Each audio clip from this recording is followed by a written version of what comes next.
সবাইকে ঈদ মোবারক।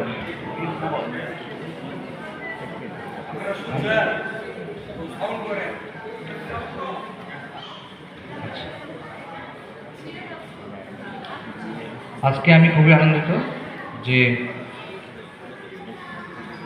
আজকে এরকম একটা প্ল্যাটফর্মে আমি সুযোগ পেয়েছি এবং আমাকে যারা আজকে ইনভাইট করেছেন তাদের প্রতি আমি কৃতজ্ঞতা প্রকাশ করছি এবং আমার অন্তঃস্থল থেকে আমার ভালোবাসা প্রকাশ করছি।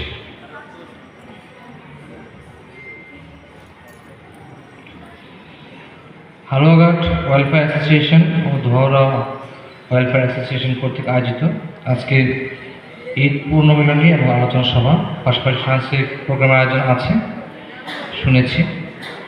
এবং আজকে আমাদের মাঝে সম্মানিত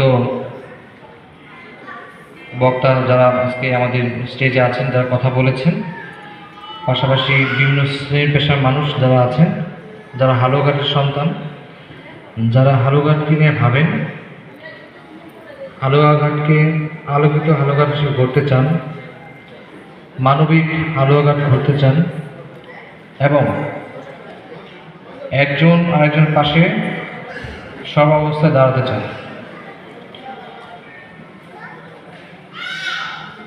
এই যে চাওয়াটা ওয়েলবিং, মানুষের কল্যাণে মানুষের পাশে দাঁড়ানো যে চাওয়াটাকে উদ্দেশ্য করি, যে চাওয়াটা ফোকাসিং করি আজকে একটু এত সুন্দর আয়োজন করা হয়েছে। এবং যে উদ্দেশ্যকে সামনে রেখে 2004 সালে যে সংগঠন শুরু হয়েছে 2026 সাল পর্যন্ত আপনারা এটাকে ধরে রেখেছে। এই যে আপনাদের মধ্যে যে একটা ইউনিটি, ভ্রাতৃত্ববোধের যে একটা অনন্য নজির আপনারা স্থাপন করেছেন, এটা খুবই বিরল। আমি মনে করি এই যে ওয়েলফেয়ার অ্যাসোসিয়েশন, আপনাদের সম্মানিত সদস্যরা আছেন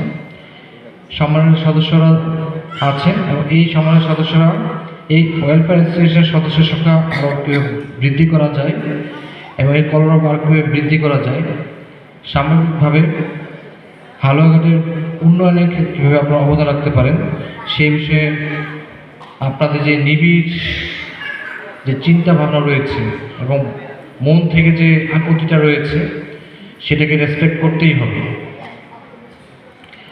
ইতিমধ্যে আমাদের শ্রদ্ধাভাজন বক্তারা বলে গেছেন, অনেক তরুণ গুণীজন এখানে আছেন। এখানে অনেক তরুণ গুণীজন এখানে আছেন। ওই গুণীজনের কথা আমি শুনেছি, গুণীজনের মুখ থেকে অনেক কথা শুনেছি, তারা হালুয়াঘাটকে দেখতে চান।